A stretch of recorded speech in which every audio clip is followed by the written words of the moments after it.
It's early in the morning.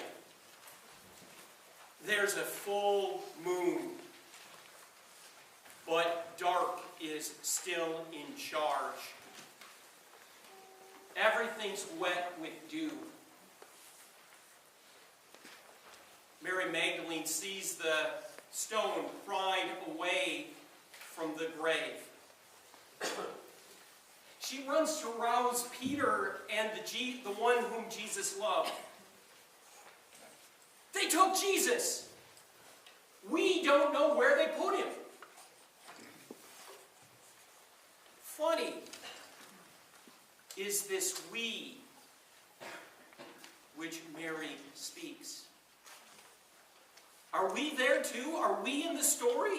Do we bring our questions, our suspicions, our theories, our weary hearts to the story?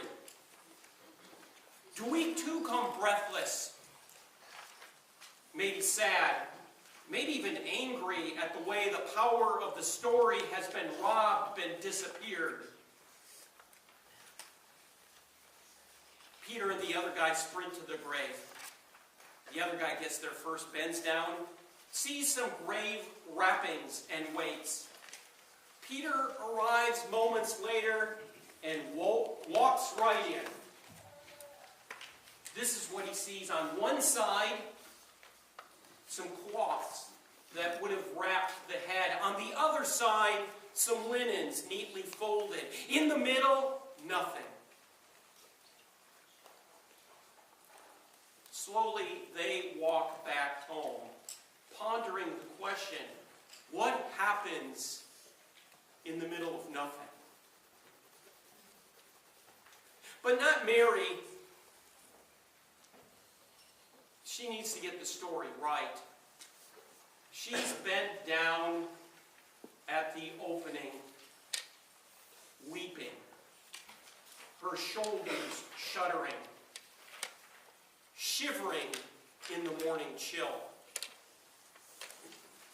Maybe Mary cries for all of us. Let's set aside for a moment the alleluias and the trumpet and let her cry. She cries for all of the times that some of us have been told we aren't in this story. She cries for all of the times we've experienced the empty place in our lives.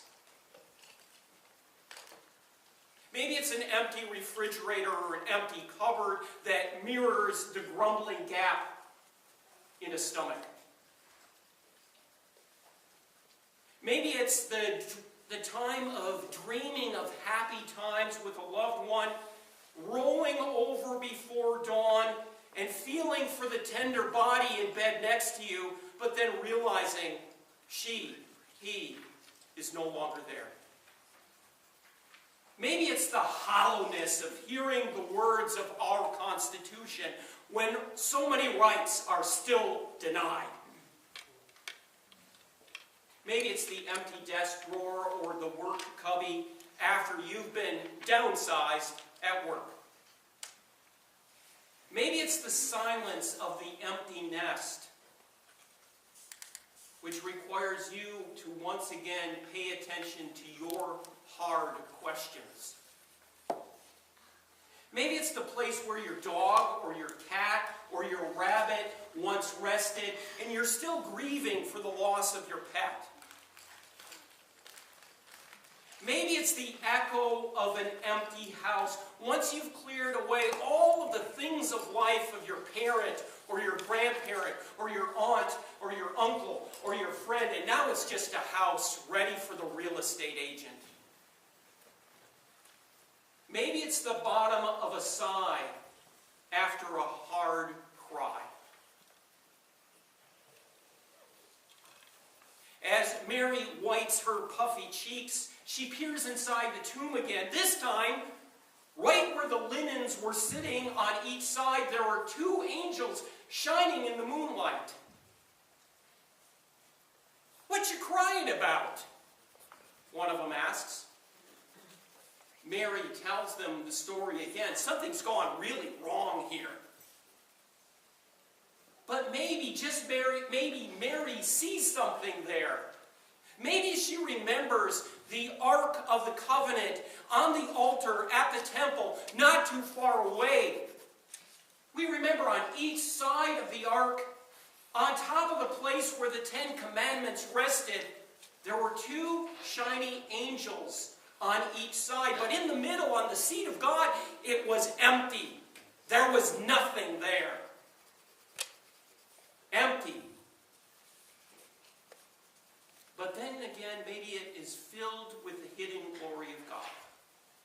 Maybe Mary sees the place where all things new happen. In the empty place, she sees the promise. Mary turns. Some guy, probably the gardener, says, "Why are you crying? For whom do you seek?" And she starts her story all over again, but he interrupts her. "Mary."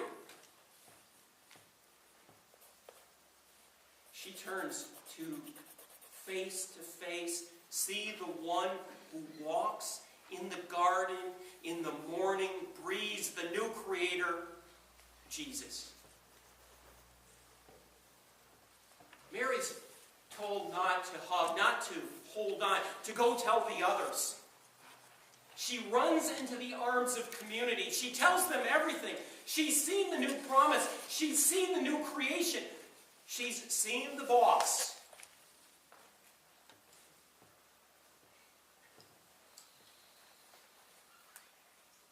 I must confess to you that on this journey of Lent of ours, in the shadows, I've sometimes seen resurrection among you.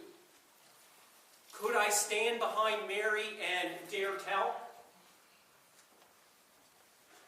I've seen resurrection when two of you among us have been struggling to get along, and you have found intimate, caring acts for each other. I've seen resurrection when we went to the Commission on Church and Ministry down in Salisbury a few weeks ago, with one of you, hoping that you would be approved for member and discernment and not knowing what to expect, and then seeing the Spirit crackle in that room as the representatives of the church were awed by your witness.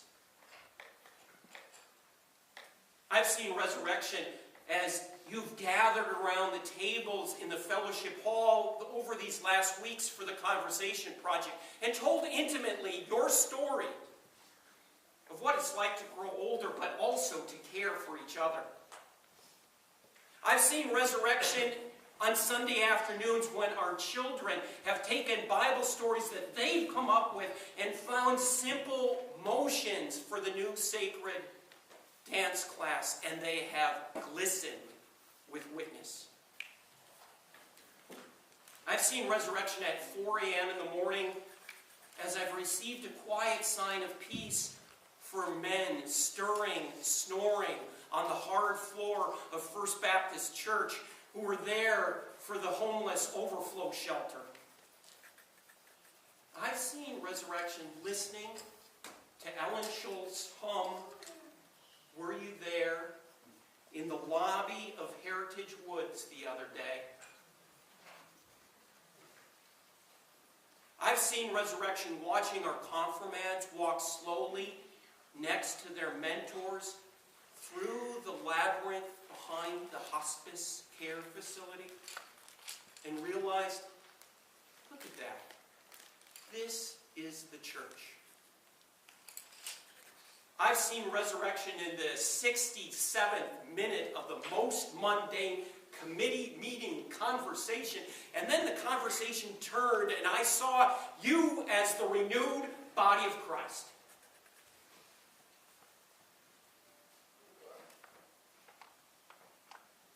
It comes in the darkness oftentimes when everything is still sopping with dew. It comes in the most unlikely places and times. It comes sometimes when we stare at emptiness and sometimes realize it might just be filled with the glory of holy power. It comes at the bottom of a sigh as the Spirit fills us with breath anew. Friends, don't stay clinging to the old way, the way that has sometimes left you and others out of the story. Go live in community the things that you have seen, that you have heard, often in the dark and empty places. The places that might just have become the seat of God's presence.